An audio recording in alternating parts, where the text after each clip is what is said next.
Welcome back, ladies and gentlemen, boys and girls, to another session with Mr. Smith, your hopefully always humble servant. I was watching on Netflix the documentary on John DeLorean. For those of you youngins that don't know who John DeLorean is, he was kind of like the Elon Musk, Richard Branson,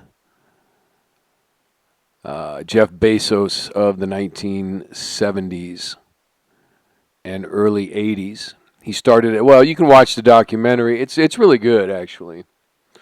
And for me to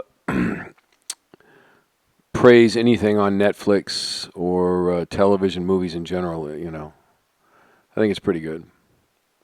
However, how much of it is true and how much of it is doctored, you never know for sure. But he was the one that he worked his way high up in General Motors in the 60s.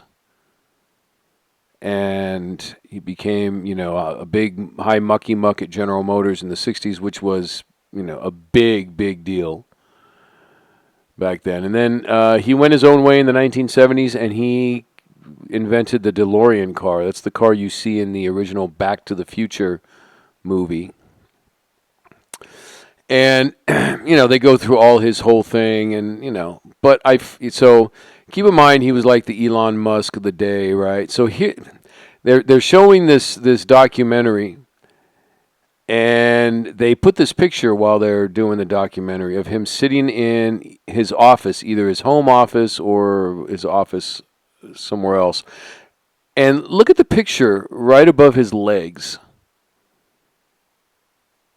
Now, John DeLorean had gray hair starting in the 70s, so this picture probably had to be taken in the early 70s.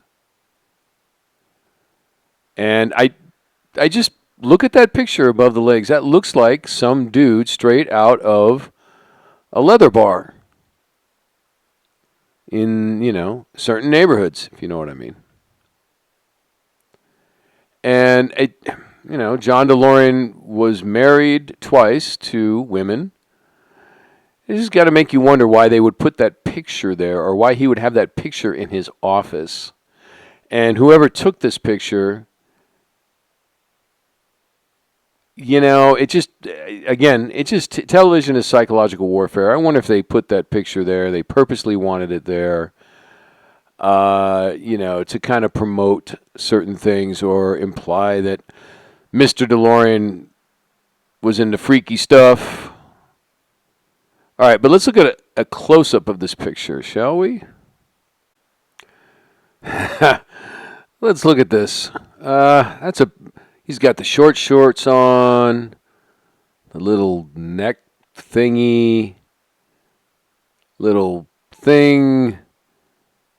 Looks like he should be walking down Santa Monica Boulevard in that specific weekend in June, if you know what I mean. Showing his pride. Now,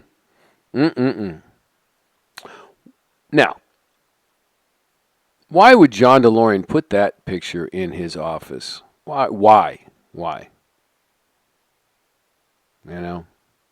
Maybe somebody knows. Maybe this is a famous piece of art from some,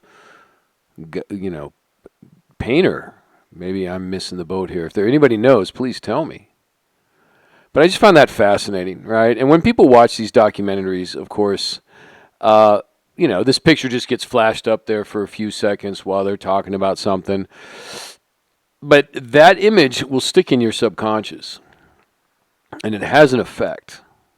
And I just feel like, it was by design that they put that there. And, to what effect, I couldn't really tell you. But I think it's important for especially you young folks, for everybody, but older folks kind of know this already. But you want to be, cognizant, meaning, be aware of these things. Why do they put that picture there? Why is this? What in the media, why do they put this picture there, here, there? It's, there's not coincidences, when they take a picture of, let's say, a crime scene and they put it up on Yahoo News, look at it a little bit more deeply and think, why did they pick that picture? And sometimes you see things. It's like, oh, it seems like they're trying to manipulate you or program you in a certain way or put thoughts in your head. Anyway, this was this was going to just be a short one. That documentary is interesting about John DeLorean.